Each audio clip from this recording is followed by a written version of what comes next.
Hello everyone, मैं रेनू। स्वागत है आपका ऑनलाइन कॉमर्स कनेक्शन में, ऐसा प्लेटफॉर्म जहां पर हम सब मिलकर हर टॉपिक से रिलेटेड डिटेल में स्टडी करेंगे और अपने डाउट्स को क्लियर करेंगे ताकि हम अपने एग्जाम की प्रिपरेशन बहुत अच्छे से कर पाए। आइए स्टार्ट करते हैं।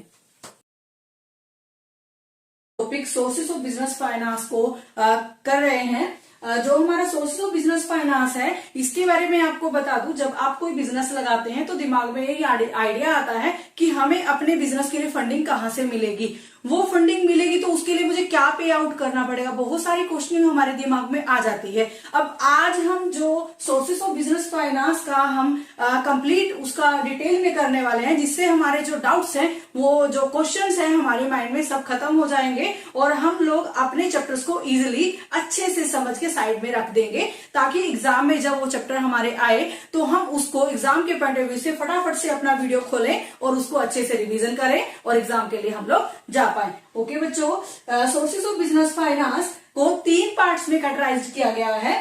फर्स्ट है basis of period, basis of ownership and bases of sources of generation. Okay, जब हम बेसिस ऑफ पीरियड की बात करते हैं, मीन्स कितने टाइम के लिए हमें अपने बिजनेस के लिए लोन लेना है। जितना लंबा टाइम होगा उतने ही लंबे टाइम के लिए आपको उसके ऊपर कुछ ना कुछ पे आउट करना पड़ेगा। जैसे कि जब आप बैंक से लोन लेते हैं तो इंटरेस्ट पे आउट करते हैं। तो ये सब चीजें आपके माइंड में ऑलरेडी होती हैं कि मुझे अपना बिजनेस किस टाइम तक चलाना है, किस टाइम तक मुझे उसके लिए लोन लेना है, कितना मैं कैपेबल हो जाऊं कि मैं अपने लोन को जल्दी से जल्दी पे आउट करूं। तो इन्हीं चीजों से रिलेटेड हमने बेसिस ऑफ पीरियड को यहाँ पे क्लासिफाई किया है। अभी हम बेसिस ऑफ पीरियड को हमने 3 पार्ट्स में डिवाइड किया है, short term, medium term and long term. Short term की बात करते हैं। शॉर्ट टर्म जब आपको अपने बिजनेस के लिए फंडिंग 1 साल से कम के लिए चाहिए होती है, लेस देन 1 ईयर। मीन्स आप समझते हैं कि मैं 1 साल तक लोन, मीन्स 1 साल तक मैं लोन जो भी लूंगा या फंडिंग अपने बिजनेस के लिए कराऊंगा, उसके बाद मैं इतना कैपेबल हो जाऊंगा कि मैं अपने बिजनेस में अच्छे से अपना ही ओन फंड लगा पाऊं। Okay, less than 1 year, medium term more than 1 year, less than 5 year, long term more than 5 year. आपका जैसा बिजनेस है, बिजनेस के अकॉर्डिंग आप बाहर से अपने बिजनेस के लिए फंडिंग कराते हैं। जब हम बात करते हैं बेसिस ऑफ पीरियड में शॉर्ट टर्म की, शॉर्ट टर्म में देख लीजिए बहुत सारी टर्म्स है। क्या है? Trade credit, factoring, bank, commercial paper. And medium term में आपका है loan from bank, public deposit, loan from financial institution, lease finance, long term equity share, preference share, loan from bank, loan from financial institution, debentures and retained earning. अभी मैं आपको basis of period के भी half पे, जो मैंने आपको 3 parts में बेसिस ऑफ पीरियड को कैटेगराइज्ड किया है, उसको हम डिटेल में पढ़ने वाले हैं। चलिए हम पहले स्टार्ट करते हैं, लॉन्ग टर्म से स्टार्ट करते हैं, जिसका हमने पीरियड बताया है मोर देन 5 ईयर। अगर आपके अपने बिजनेस को लंबे टाइम तक आपको फंडिंग की जरूरत है, लंबे टाइम तक आप अपने आप को इतना कैपेबल बनाना चाह रहे हैं कि आप अपने बिजनेस को अच्छे से स्मूथली चला पाए, तो उसके लिए कहां से आपको फंडिंग मिल सकती है अपने बिजनेस के लिए, उसके रिगार्डिंग हम बात करते हैं इक्विटी शेयर्स के बारे में। Equity shares long term basis of period के बिहाफ पे मोर देन 5 ईयर। अब मैं इक्विटी शेयर बताने से पहले मैं आपको इश्यू ऑफ शेयर के बारे में बताना चाहूंगी। मींस शेयर्स है क्या? जब आपकी कंपनी में टोटल फंडिंग होती है, मींस जब आउटसाइड पार्टी आपकी कंपनी में फंडिंग करती है, जिससे आपकी शेयर कैपिटल बनती है, जब उसके लिए आप क्या करते हैं? शेयर इशू करते हैं। जब आप शेयर इशू करते हैं, शेयर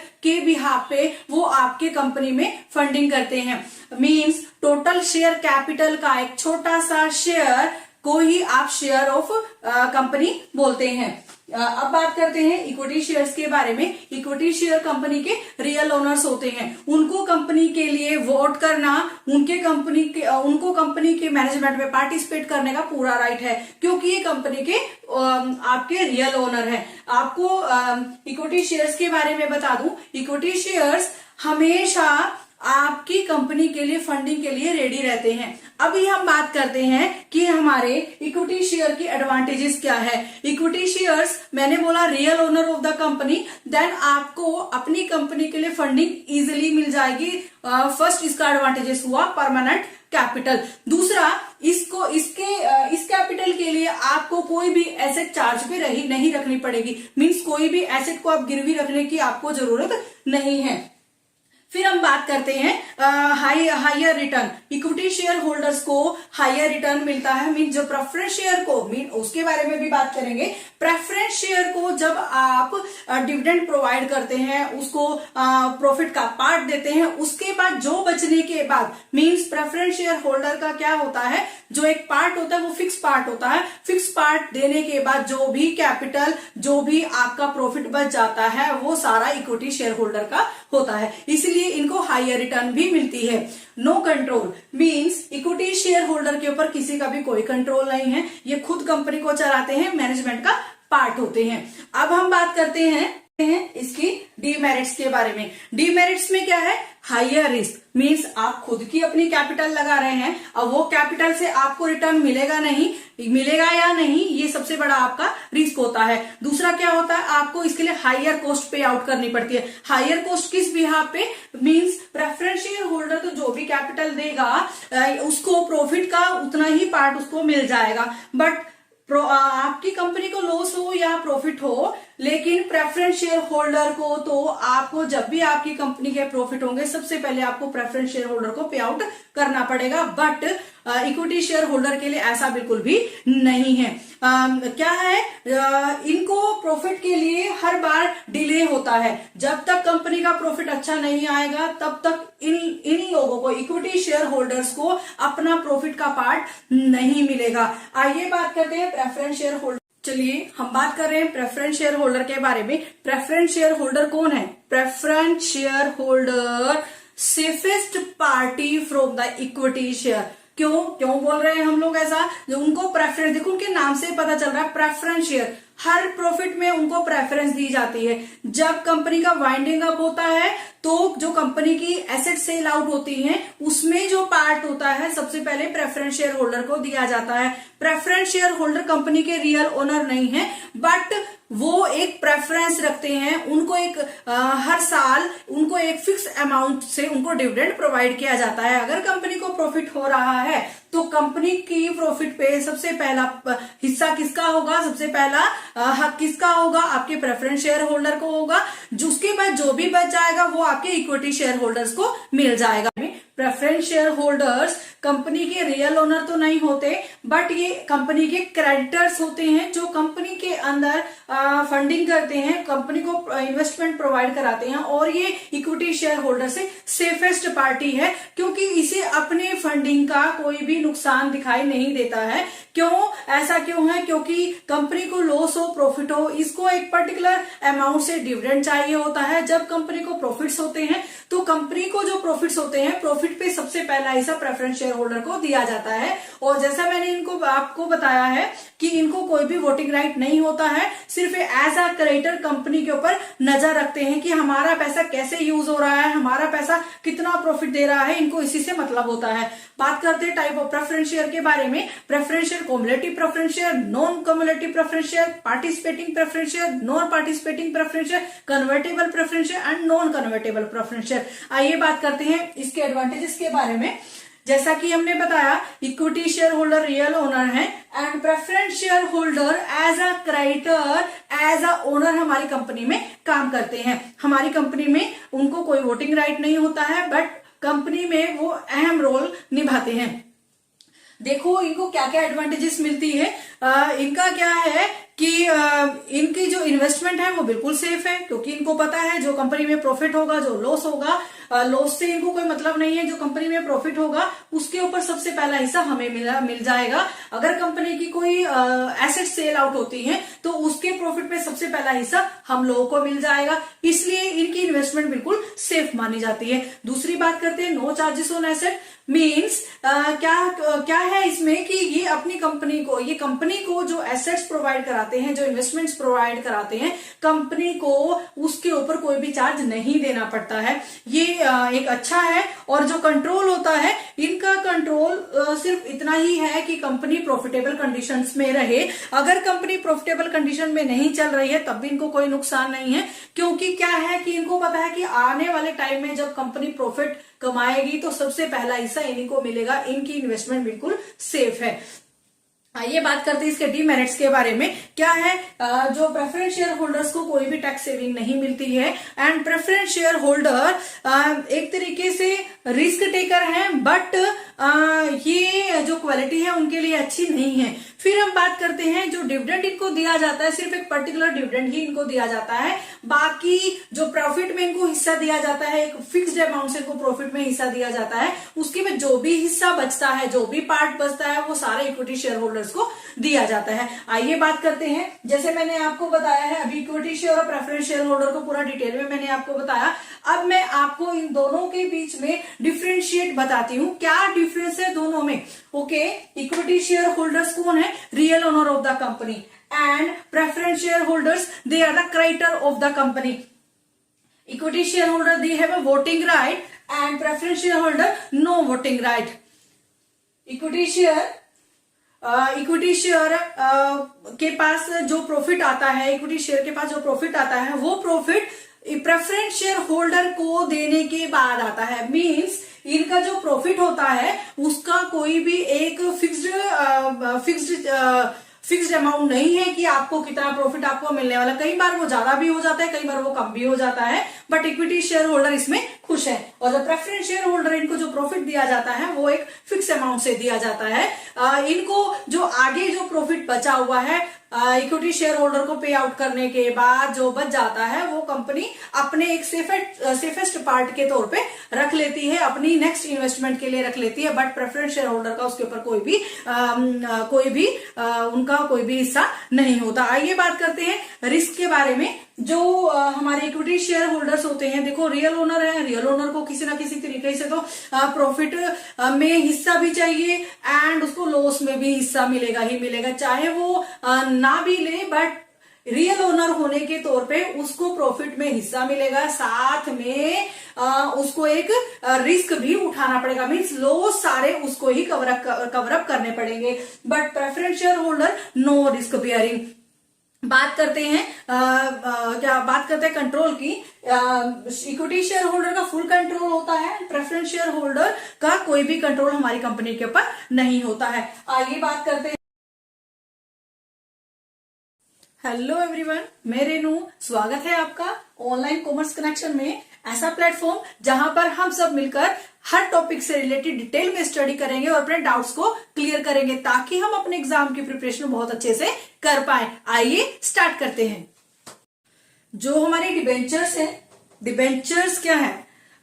जैसे कि अभी आपको मैंने प्रेफरेंस शेयर होल्डर के बारे में बताया। प्रेफरेंस शेयर होल्डर से जब हम अपने बिजनेस में फंडिंग कराते हैं तो उनको एक फिक्स्ड परसेंटेज के तौर पे आपको उन्हें डिविडेंड प्रोवाइड कराना पड़ता है। बट डिवेंचर होल्डर्स में ऐसा नहीं है। इन लोगों से जब हम अपने बिजनेस में फंडिंग कराते हैं तो हम लोगों को क्या करना पड़ता है, हम लोगों को इनको एक पर्टिकुलर परसेंटेज के तौर पे इंटरेस्ट प्रोवाइड कराना पड़ता है। ये हमारे एक तरीके से क्रेडिटर्स हैं, ये आउटसाइडर पार्टीज है जो हमारी कंपनी से सिर्फ हमारी कंपनी को फंडिंग प्रोवाइड कराने के लिए आती है। उसके बारे में हम बात करते हैं टाइप ऑफ डिबेंचर्स के बारे में। टाइप ऑफ डिबेंचर्स में बात secure debentures, unsecure debentures, redeemable debentures, registered debentures, convertible debentures and non convertible debentures. जैसे कि हमने अभी preference share holder, equity share holder के एडवांटेजेस डिसएडवांटेजेस के बारे में बात किया। अभी बात करते हैं डिबेंचर्स की क्या फायदे हैं। क्या हमें डिबेंचर होल्डर से हमें डिबेंचर से अपनी बिजनेस के लिए फंडिंग लेना चाहिए या नहीं लेना चाहिए, इसकी एडवांटेजेस और डिसएडवांटेजेस के तौर पे हम लोग डिसाइड करते हैं। चलिए बात करते हैं। जो हमारे डिबेंचर्स होल्डर्स होते हैं वो एक तरीके से हमारी कंपनी के क्रेडिटर्स होते हैं। वो सिर्फ कंपनी के अंदर उनका कोई भी रोल नहीं होता है, ना उनको कोई वोटिंग राइट होता है, वो कंपनी की अंदर जो इन्वेस्ट करते हैं उनकी इन्वेस्टमेंट सेफ होती है। फर्स्ट पॉइंट आपका एडवांटेजेस में आता है कि इनकी इन्वेस्टमेंट सेफ है। सेफ किस तरीके से है, एक ईयर के एंड पे या फिर 6 महीने के बाद इनको एक पर्टिकुलर परसेंटेज के तौर पे इनको इंटरेस्ट प्रोवाइड किया जाता है इनकी मनी के ऊपर, जो फंडिंग इन्होंने हमारे बिजनेस में की है। फिर हम बात करते हैं, जो हमारे डिबेंचर्स होल्डर होते हैं उनको कोई भी वोटिंग राइट नहीं होता है। जो हमारे डिबेंचर्स होल्डर्स होते हैं वो टैक्स सेविंग स्कीम में आते हैं। अगर कोई डिबेंचर होल्डर हमें हमारी कंपनी को फंडिंग करता है तो जो उसको इंटरेस्ट दिया जाता है उससे उसकी टैक्स सेविंग हो जाती है। फिर हम बात करते हैं कि जो हमारे डिबेंचर्स हैं वो लेस कॉस्टली होते हैं प्रेफरेंस शेयर से, क्योंकि प्रेफरेंस शेयर का हिस्सा dividend as well as profit में भी होता है, बट हमारे डिबेंचर्स होल्डर का हिस्सा ओनली उसके इंटरेस्ट में होता है। और आफ्टर 1 ईयर या 6 मंथ जो इनका एक ड्यूरेशन पीरियड होता है कि आपको इतने टाइम के लिए डिबेंचर्स होल्डर फंडिंग करते हैं, उसके बाद आपको इनकी मनी को रिटर्न करना होता है। अब मैंने आपको डिबेंचर्स होल्डर्स के बारे में बताया, सबके इक्विटी शेयर के बारे में बताया, प्रेफरेंस शेयर के बारे में बताया, loan from bank and financial institution के बारे में बताया। अब मेरा लास्ट टॉपिक है रिटेन्ड अर्निंग। रिटेन्ड अर्निंग के बारे में बात करते हैं। रिटेन्ड अर्निंग है क्या? मीन्स इक्विटी शेयर होल्डर है, equity share holder real owner है कंपनी का, जैसे कि हमने बात किया। अब उसके पास प्रॉफिट सब प्रेफरेंस शेयर होल्डर को देने के बाद जो प्रॉफिट का हिस्सा आया उसमें से उसने कुछ हिस्सा अपने प्रॉफिट के तौर पे रख लिया, अपने हिस्सा उसने अपनी मेहनताना रख लिया। अभी भी कुछ प्रॉफिट बच गया है, अब उस प्रॉफिट का वो क्या करेगा, वो उसको नेक्स्ट इन्वेस्टमेंट के लिए रख लेगा। उसको नेक्स्ट इन्वेस्टमेंट के लिए रखने को ही रिटेन्ड अर्निंग बोलते हैं। Retained earning means profit, retain मतलब रखा, मीन्स जो प्रॉफिट का हिस्सा अपना मेहनताना लेने के बाद इक्विटी शेयर होल्डर को, प्रेफरेंस शेयर होल्डर को पे आउट करने के बाद बच जाता है, उसको रिटेन्ड अर्निंग के तौर पे बिजनेस में ही रख लिया जाता है, ताकि बिजनेस में अगर कोई लॉस हो, कोई रिस्क आए, उस रिस्क को बेयर करने की कैपेबिलिटी बिजनेस में हो। अभी हमने लॉन्ग टर्म से रिलेटेड सारी बातें करी, बट अगले मीडियम टर्म्स पे जाने से पहले मैं आपको आपके शेयर्स और डिबेंचर्स में डिफरेंशिएट करना बताऊंगी। देखो बच्चों, क्या है कि जो आपके डिबेंचर्स और शेयर्स हैं, अभी अभी हम लोगों ने इसके बारे में बात किया। जो हमारे शेयर्स होते हैं, जो और हमारे डिबेंचर्स होते हैं, जो इनकी रिटर्न है, देखो शेयर की रिटर्न आपको पता है, शेयर को दिया जाता है डिविडेंड एंड डिबेंचर्स को दिया जाता है इंटरेस्ट, इनको दिया जाता है इंटरेस्ट। अब हम बात कर रहे हैं, कहता है जो हमारे शेयर्स हैं वो 2 टाइप्स के हैं, equity share and preference share, but हमारे जो डिबेंचर्स हैं वो मोर देन 2 टाइप्स के हैं। अभी हमने बात करें टाइप ऑफ डिबेंचर्स के बारे में, बस सिक्योर्ड डिबेंचर, रजिस्टर्ड डिबेंचर, आपके convertible debentures, non convertible debenture, redeemable debentures, बहुत सारे डिबेंचर्स के बारे में हमने बात किया। अभी हम बात करते हैं, हम आपको बताते हैं कि जो हमारा डिबेंचर जो है, जो हमारे डिबेंचर्स हैं, डिबेंचर्स का नेचर कैसा है। डिबेंचर का नेचर है हमारा एज अ लोन, एंड हमारा शेयर्स का नेचर कैसा है, एज अ शेयर कैपिटल। देखो फर्क आ रहा है, क्योंकि इक्विटी शेयर और प्रेफरेंस शेयर हमारे कंपनी के ओनर्स हैं, ये हमारे रियल ओनर्स हैं, और ये हमारे इक्विटी शेयर्स के बाद वाले ओनर्स हैं। ठीक है, मींस इन लोगों का हमारी कंपनी में मेन रोल है। ये जो हमें कंपनी में फंडिंग करते हैं उनसे बनती है हमारी कंपनी की शेयर कैपिटल। बट जब डिबेंचर्स हमारी कंपनी में फंडिंग करते हैं तो हमारा बनता है लोन, मींस तब हम एज अ लोन डिबेंचर्स को यहाँ पे हम लोग बोलते हैं। अभी हम बात करते हैं, जो अभी हमने बात कही, जो आपके डिबेंचर होल्डर्स होते हैं, डिबेंचर होल्डर्स को बोलते हैं debenture holders, and share holder को बोलते हैं, जो जिनके पास शेयर है उनको बोलते हैं शेयर होल्डर्स। अभी बात करते हैं सिक्योरिटी की।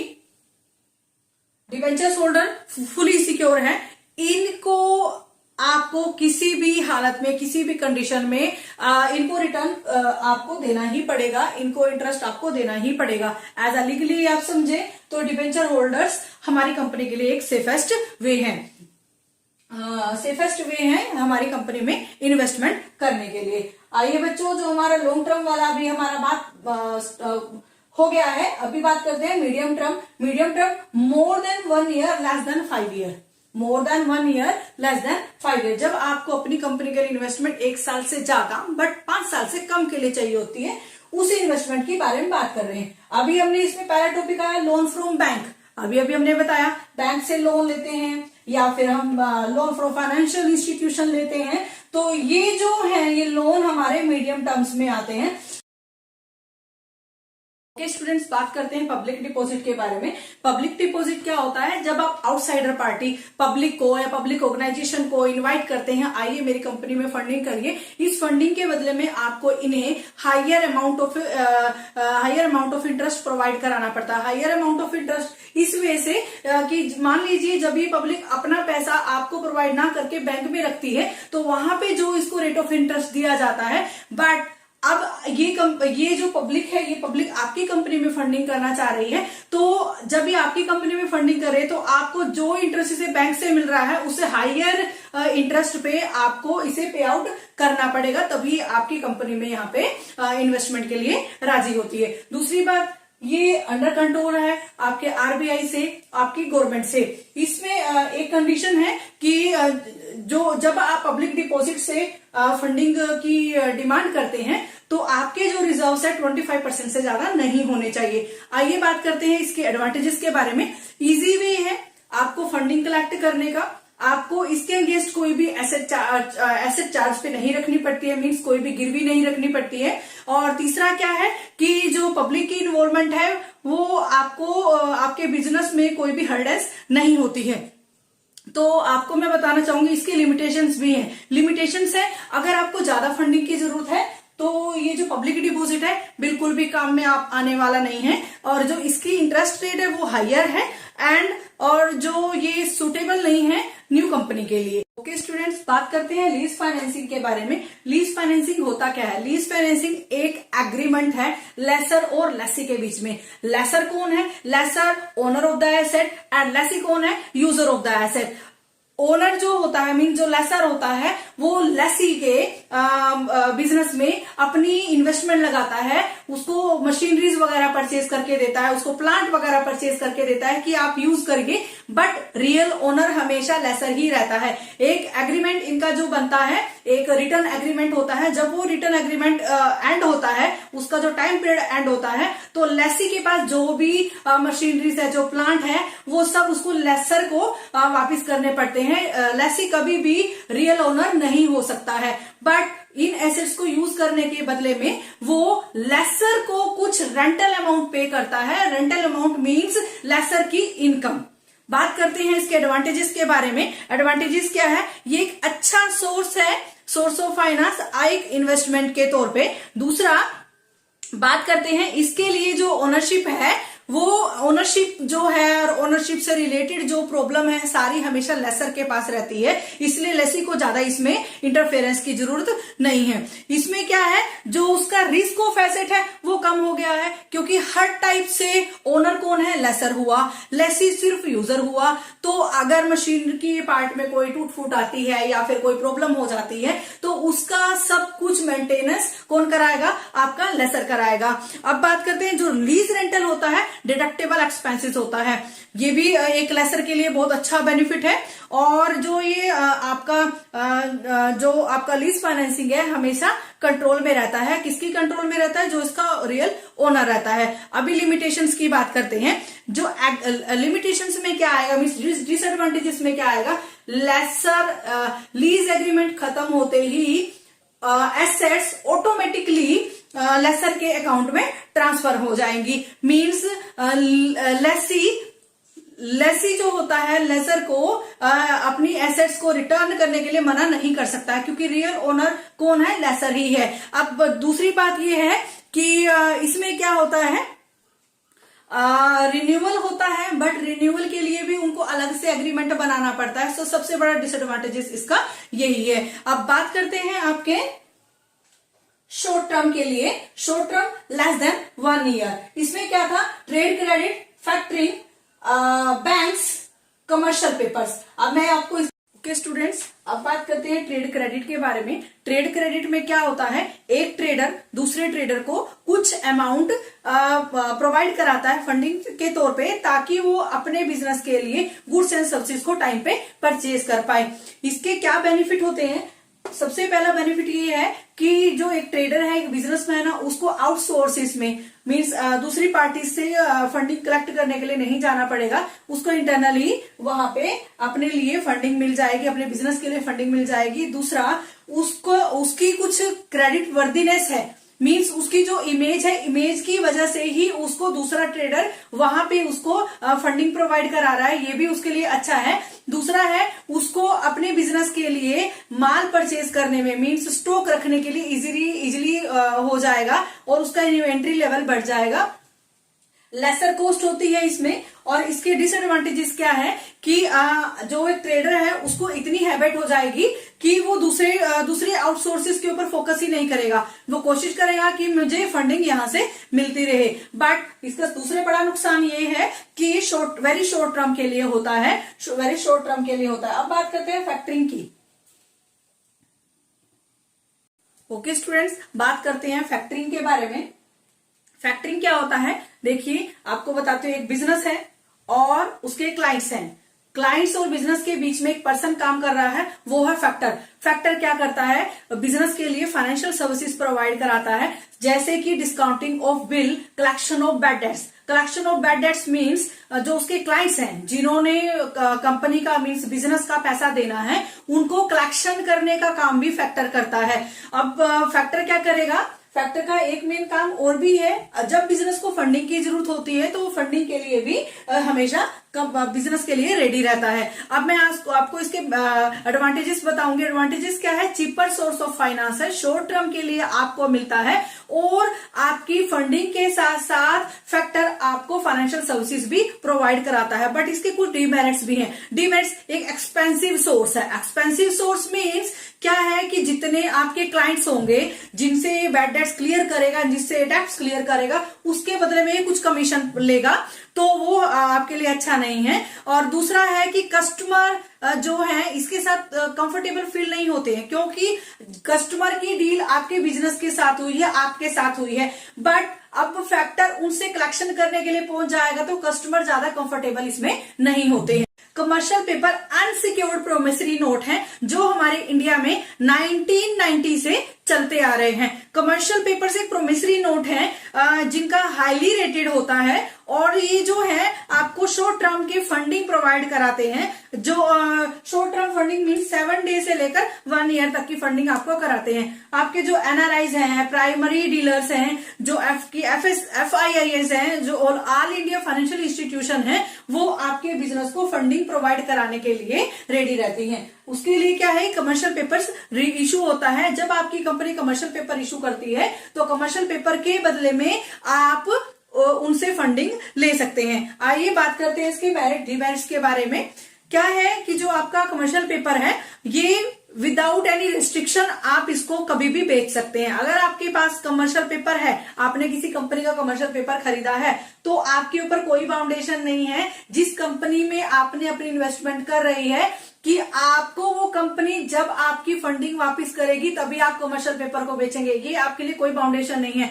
जब आपको अपनी मनी की नीड है, कंपनी आपको प्रोवाइड नहीं करा पा रही है, तो आप मार्केट में कमर्शियल पेपर को इजीली बेच के अपनी फंडिंग को वापस ले सकते हैं। दूसरा, ये हाईली लिक्विड है। मैंने जैसे आपको बताया कि आप इससे अपनी फंडिंग को कभी भी वापस ले सकते हैं, कभी भी आसानी से आप इसको मार्केट में सेल कर सकते हैं। ये फ्रीली ट्रांसफरेबल होते हैं। ये ऐसा नहीं है कि इसके ऊपर एक पर्टिकुलर नाम लिखा हुआ है कि जिस पर्सन के नाम है उसी को ही मनी मिलेगी, नहीं, ऐसा नहीं है। कमर्शियल पेपर्स के ऊपर आपका एक राइट है, बट अगर आप अपना राइट दूसरे पर्सन को देकर उससे फंडिंग लेते हैं, उससे मनी बैक लेते हैं, तो ये इजिली ट्रांसफरेबल हो जाते हैं।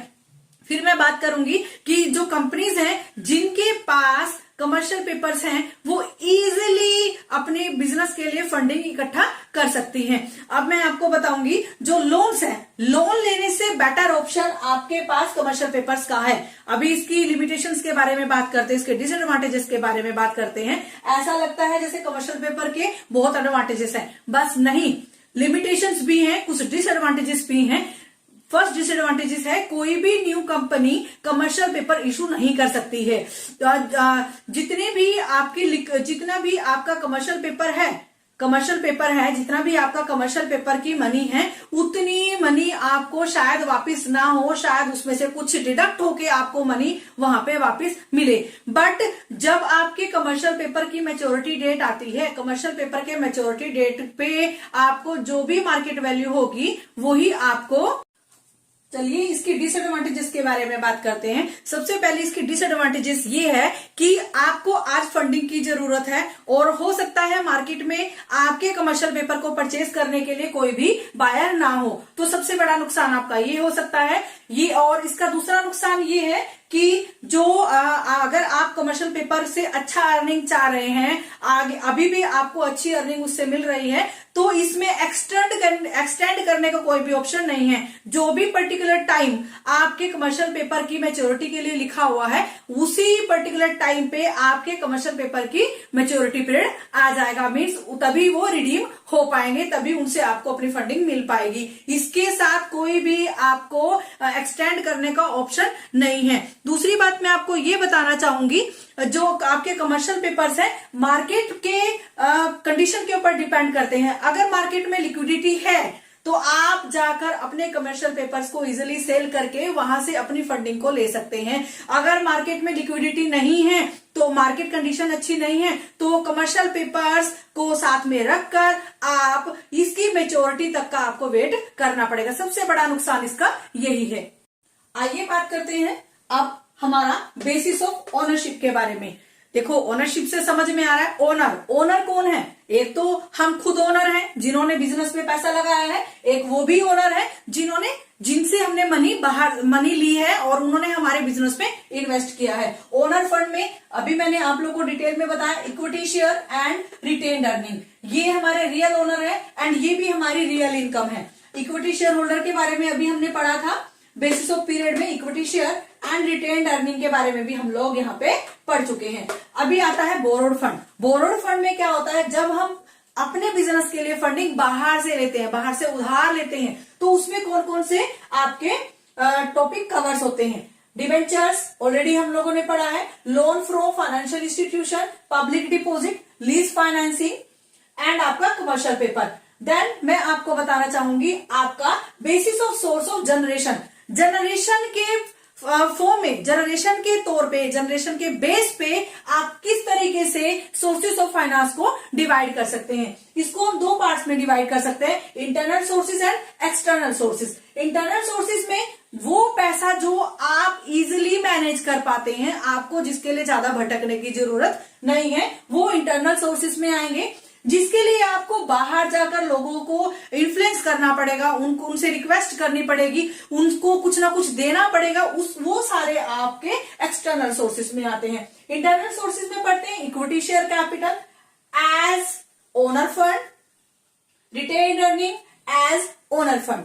ओके, अब बात करते हैं एक्सटर्नल सोर्स के बारे में। एक्सटर्नल सोर्स में पहला आया फाइनेंशियल इंस्टीट्यूशन। फाइनेंशियल इंस्टीट्यूशन के बारे में मैंने आपको बताया, बहुत सारी फाइनेंशियल इंस्टीट्यूशंस हैं जो हमारे बिजनेस की फंडिंग के लिए रेडी रहती हैं। वो नए बिजनेस में भी और वो पुराने बिजनेस में, मींस ग्रोइंग बिजनेस में भी वो अपनी फंडिंग को लगाती हैं और उसके बदले में कुछ उनको डिविडेंड या उनको इंटरेस्ट या कुछ उनको वहां से मनी कुछ ना कुछ उनको लेना होता है। अपनी मनी को डबल करने के लिए भी वो लोग हमारे बिजनेस में लगाते हैं।